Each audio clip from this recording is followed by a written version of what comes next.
Welcome to Malvani तडका। आज आपण पाहणार आहोत अळूची पातळ भाजी। ही गावठी अळूची पानं आहेत। ह्याचे असे देठ तोडून घेतलेले आहेत।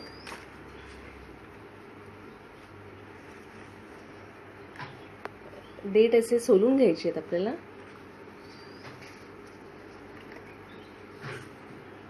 हे पूर्ण देठासहित पान आहे।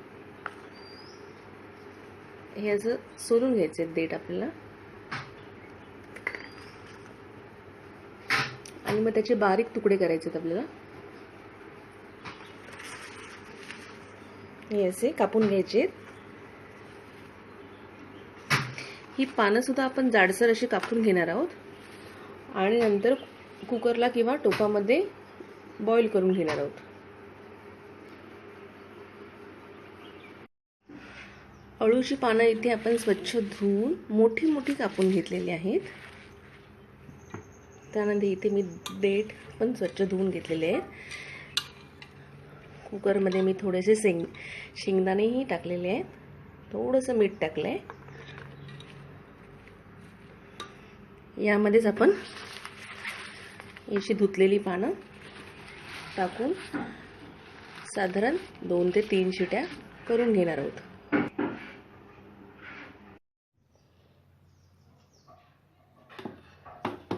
आपली अळूची पानं उकडवून झालेली आहेत। पूर्ण कुकर भरला होता। आता ती पानं बघा केवढीशी झाली आहे। आता ही पानं आहेत ती फक्त आपण थंड झाल्यावर मिक्सरमध्ये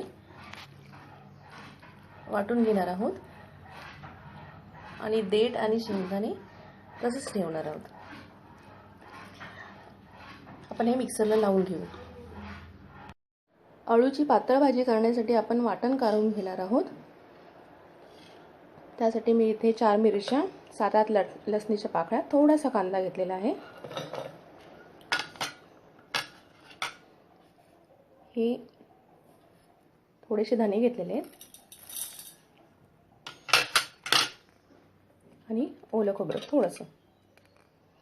हे मिक्सरला वाटून घेणार आहोत। हे आपलं वाटप वाटून तयार आहे। इथे मी अळूची पानं सुद्धा वाटून घेतलेली आहेत। आपण आता अळूच्या भाजीला फोडणी देणार आहोत। इथे तेल तापून घेणार आहोत।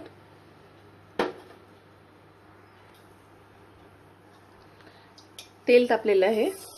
त्यामध्ये मोहरी घालणार आहोत।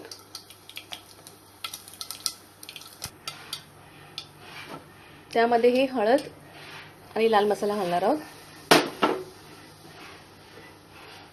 वाटण घालणार आहोत।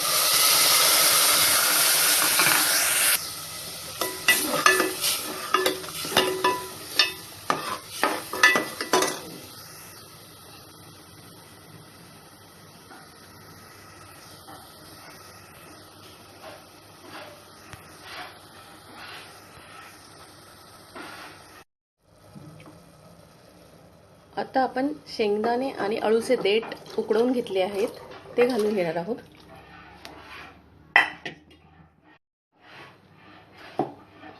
यामध्ये आपण आता वाटलेला अळू घालून घेणार आहोत।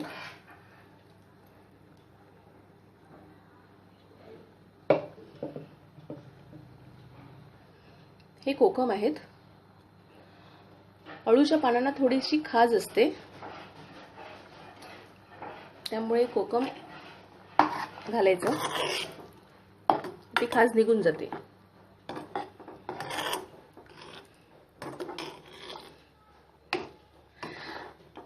आता आपण यामध्ये आपल्याला हवं तेवढं पाणी घालू शकतो, जेवढं आपल्याला पातळ ठेवायचं आहे तेवढं, आणि मीठ घालून घ्यायचे।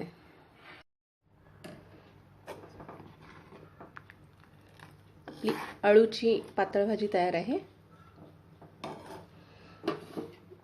उकडताना मी थोडंसं मीठ घातलं होतं, आता त्याच्यामध्ये मी अजून थोडंसं मीठ घालते आहे।